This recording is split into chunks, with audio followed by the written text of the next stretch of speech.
I opened the calendar app on my phone and wrote an entry to end it all on a specific day if I hadn't found a way out of my current situation.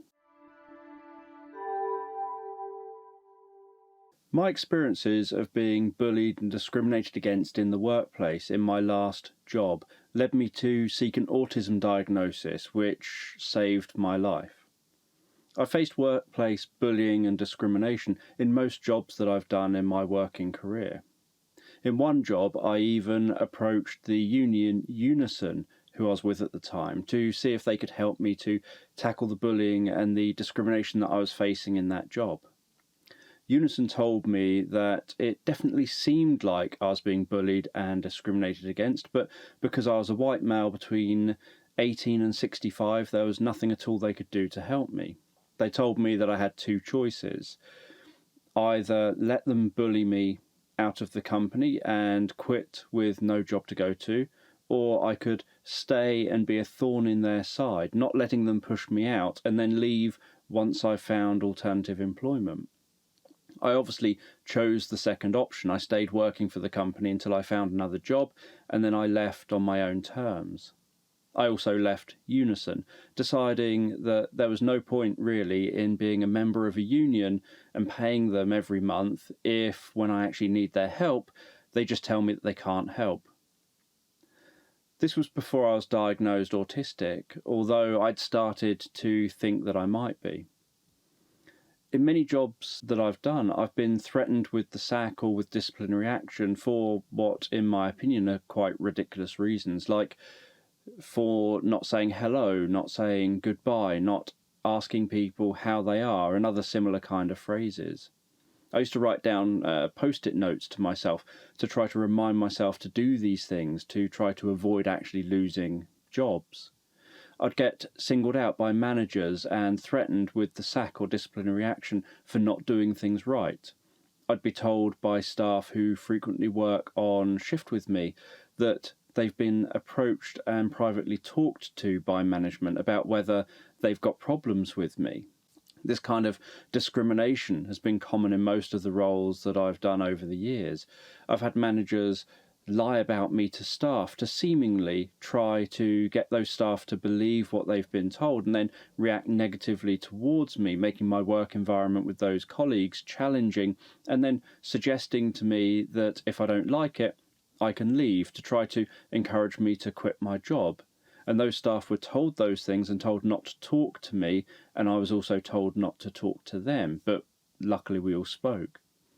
I've had a couple of incredible managers, one of whom, when I walked out of my first job due to a few issues, including daily bullying from some of the team leaders, actually came to my flat almost every day for a couple of weeks, shouting up the side of my building because my doorbell was broken and I wouldn't get it fixed, and I was on the first floor of the building. It just never crossed my mind that it would be worth having the doorbell fixed.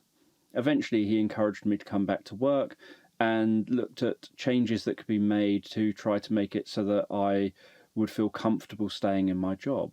Unfortunately, that place that I was working moved managers regularly between venues, so after about 6 months that manager was told that he had to go and work in a different location, and I had a different manager, and the bullying came back and continued from those team leaders, and so I ended up actually just walking out of that job. The other manager was on a panel which interviewed me for a job, and then on my first shift, she said to me that she thinks that I may be autistic. Is it okay if she treats me as if I am? She feels that it would help our working relationship and help my ability to do my job better. I was obviously very happy with this, with the manager being so forward and open with me, and it did really help our working relationship and my ability to do my job.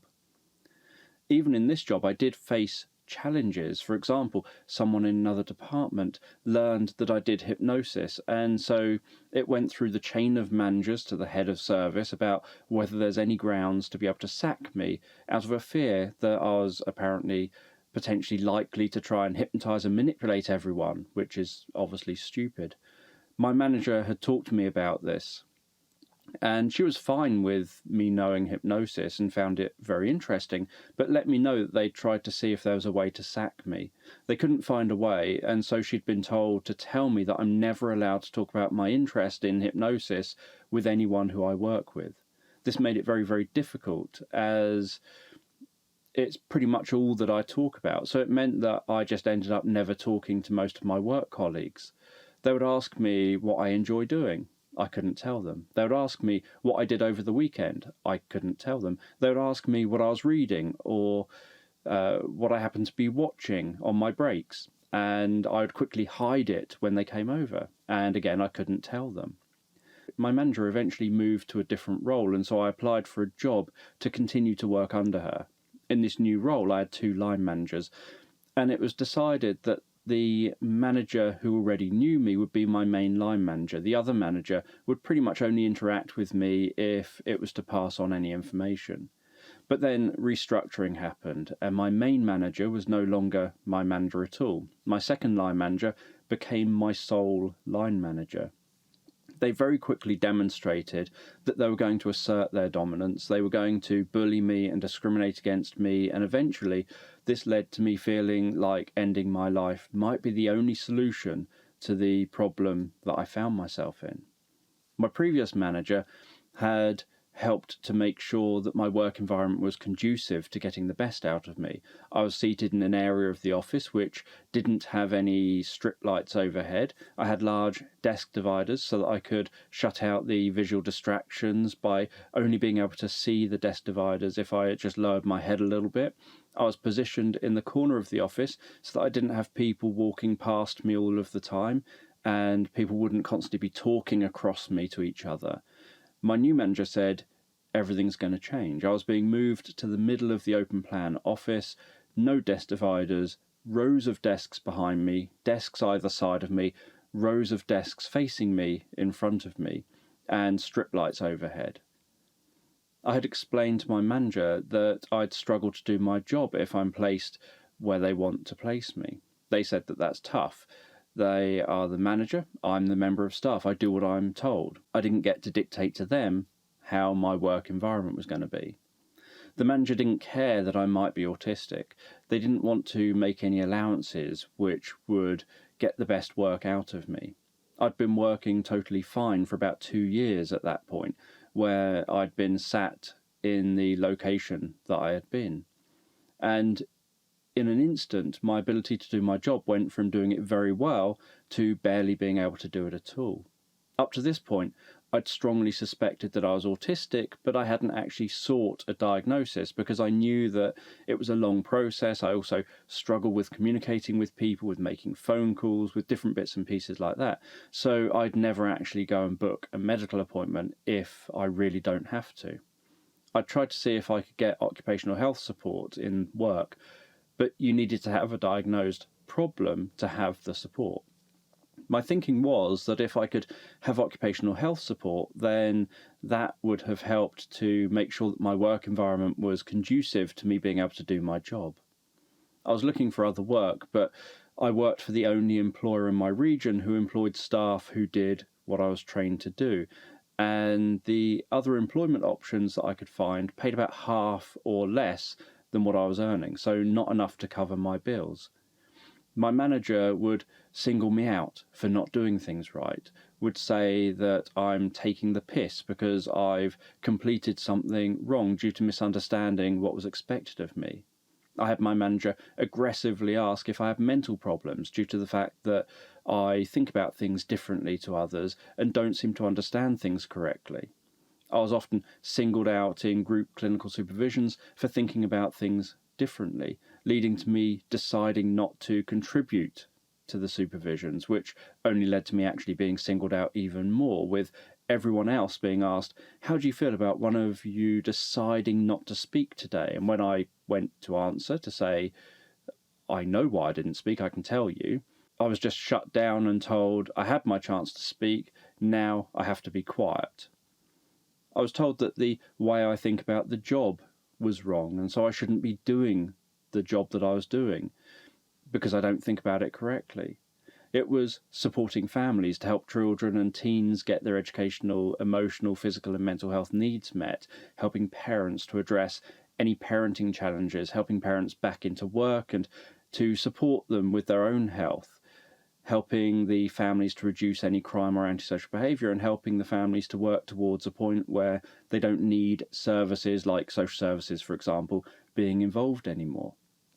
My view was that I want the best for everyone, but that I just come in, I do my job, and then I go home. I don't take work home with me in my mind, and I don't feel attached to any of the families that I work with. I just do my best for everyone to be as helpful as I can, because that's the only thing that's under my control. I felt that this actually helped me to be able to do a much better job, because I wouldn't get overly emotional about the families and their situations. I felt it also helped with my own well-being by being able to compartmentalise and go home at the end of a shift, regardless of what had happened, and not take that work home with me, kind of emotionally and on my mind. I was told that I obviously don't care enough about the work that I do, that my attitude is wrong, and so I shouldn't be doing the job. The constant, almost daily bullying and discrimination of being constantly singled out, told that I think and behave wrong and that I'm doing things to take the piss, that I obviously haven't bothered to even try to do things which I've actually spent hours working incredibly hard at to try to end up doing the best I can, being told that how I feel and my experience doesn't matter, asked if I have mental problems, being told that it's tough when I ask for support because I can no longer do my job, effectively because of the changes that they made. All of this, and the fact that I couldn't find any alternative employment which paid enough for me to be able to quit my job and couldn't access occupational health support, led to me reaching a point where, for the first time in my life, I felt totally helpless and powerless. Every day at work, I'd spend time crying in the toilets and then composing myself to continue on working.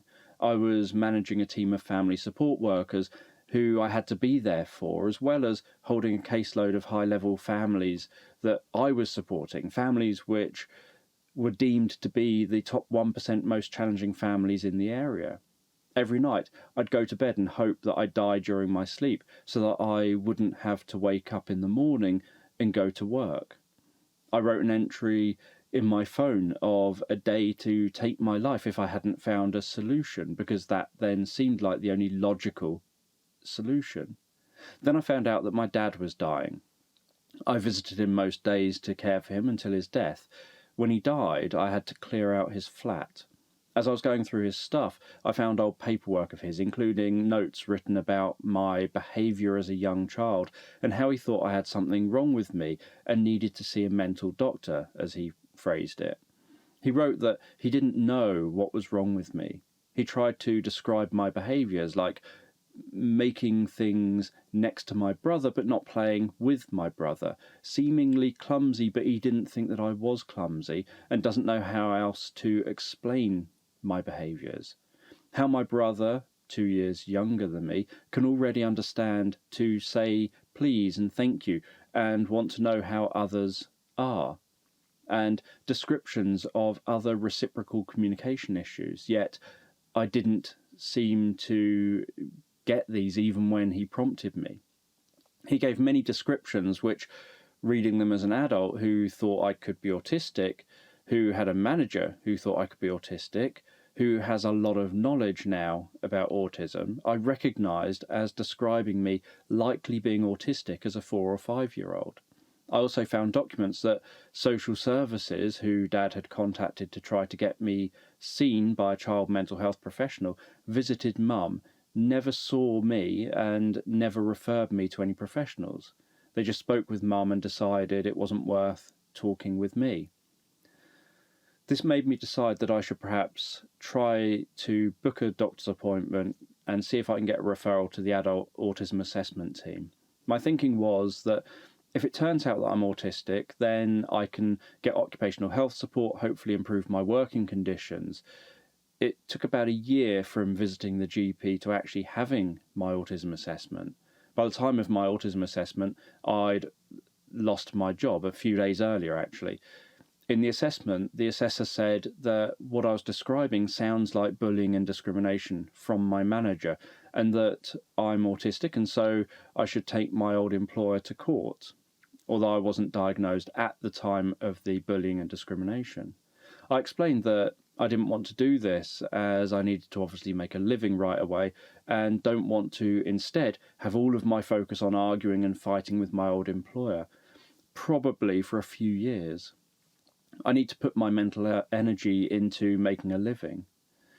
That was when I decided I can't change what happened to me. I'm not going to waste my time fighting an old employer, but I want to try to turn the experience into a positive and helpful one for others. So I decided to write my autism autobiography, Look Into My Eyes, to try to write something helpful for other autistic people of all ages and to help parents and others who have someone autistic in their life. I wrote the book chronologically so that people can see how being autistic impacted on my life at different life stages, where I explain what helped me, what didn't help me, what could have helped me, what challenges I faced, ways I was perhaps difficult for others, and what strengths and positives I have and have discovered. And I share it not just from my personal experience, but also add in lots of my professional knowledge as well. I followed this book up with 2 other autism books and an autism e-course for counsellors, therapists and others who work with autistic people. Fortunately, deciding to go for an autism diagnosis saved my life.